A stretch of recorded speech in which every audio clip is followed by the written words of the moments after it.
A solo DLC could be good. I know that's a very, very strange thing to say right now, but I'm just going to put it out there. It could be a good DLC. Now, we don't have any direct confirmation that Season 2 will be solo just yet, however, it's pretty much guaranteed. I know there's the theory that most of the prequel movies came out in May, so there could be a DLC to celebrate the anniversary of those. And I hate to crush your dreams, but it's just not going to happen, I'm afraid. Disney are going to want to promote their new movie. EA did say in their latest post as well that these seasons will come out to celebrate films and anniversaries, so not just anniversaries but films as well. And what's the latest film coming out? Solo. It's a long way off until episode 9. This is a movie they're going to want to promote through the game as well. Just a bit of advice, don't get your hopes up for a Clone Wars DLC in May. If one somehow did arrive, then obviously it's something to be happy about, but I would just think of it as that it's going to be solo, so how can this succeed? How can it really do something for this game in a positive way? At least this wave of solo DLC does come. Obviously we're going to feel let down because we've still been asking for the prequel content for months, but it won't feel as bad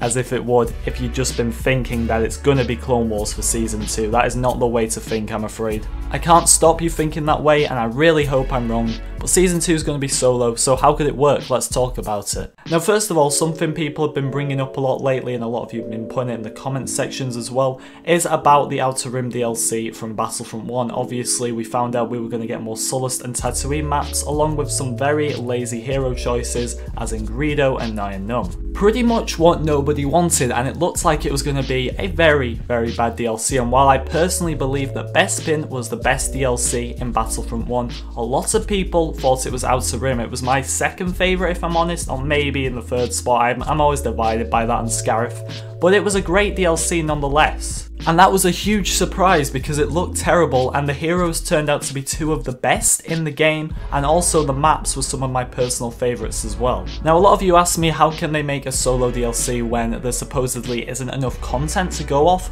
and I hate to say it, but you're wrong there. There is a lot of content that could be added from a solo movie, and I've got a few ideas right here. First of all, I really don't want to see this in a lot of ways, but then again, it might work out. A new version of the Millennium Falcon, that is right, a third Falcon in the game. I'd say the solo version though is very different compared to the original trilogy and sequel versions we've got in the current game, so it would be one I'd be alright with, but then again, it is kind of lazy if they did that. Skins, obviously we could have one for Han, Lando and Chewbacca, but heroes is where it gets really interesting. I didn't realise how many new characters are actually going to appear in this movie. We have Enfys Nest and Dryden Voss, who I believe are the villains of the movie. We've also got Kira, Tobias Beckett, Val, L337, the new droid, and Rio as well, who are the new, I'm guessing, heroes, most of them. Also, I think one of the main reasons a lot of people love the Clone Wars is because of how amazing the troopers look. They really just do look the part, but Solo has some nice troopers to offer here.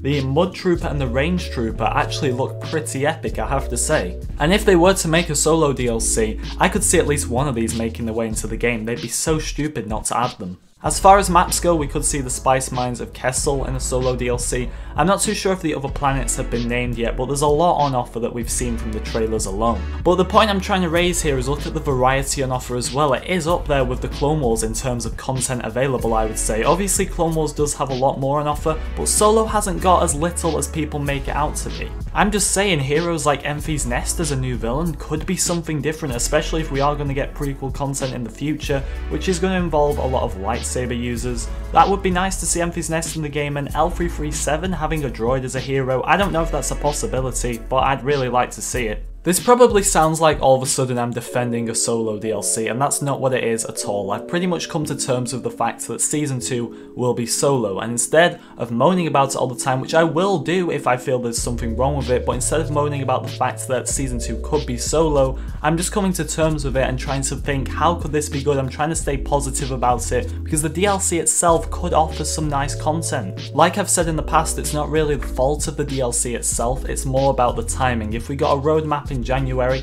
saying we would have got Clone Wars in April, for example, and Solo in May, that would have been fine because we would have known about it. It's the fact that we're getting this before Clone Wars, and this is our Season 2 that we've waited months for. Whether you want to admit it or not, I admit I didn't really want to admit it, but this is just like the situation in Battlefront 1. Obviously, the first DLC, we wanted Chewbacca in that DLC, I think that was clear from the start, and we didn't get him. We had to wait till near the end of the year for Chewbacca, and we got Nien Nunb and Greedo. Once we got Chewbacca in that game, he was a fun hero to use. I know a lot of you will agree with me on that. The problem was how long we had to wait for him. The first DLC in Battlefront 1 wasn't a bad DLC, it's just not what we wanted, but we can't take away the fact that it was a fun DLC to play, and that's how it could be in Battlefront 2 for Season 2. Every DLC from the last game, and even the one we've got so far in this game, it has its problems, but each one always brings something new to the table. Something new and something fun. With Outer Rim, it was surprisingly the heroes, the maps were great.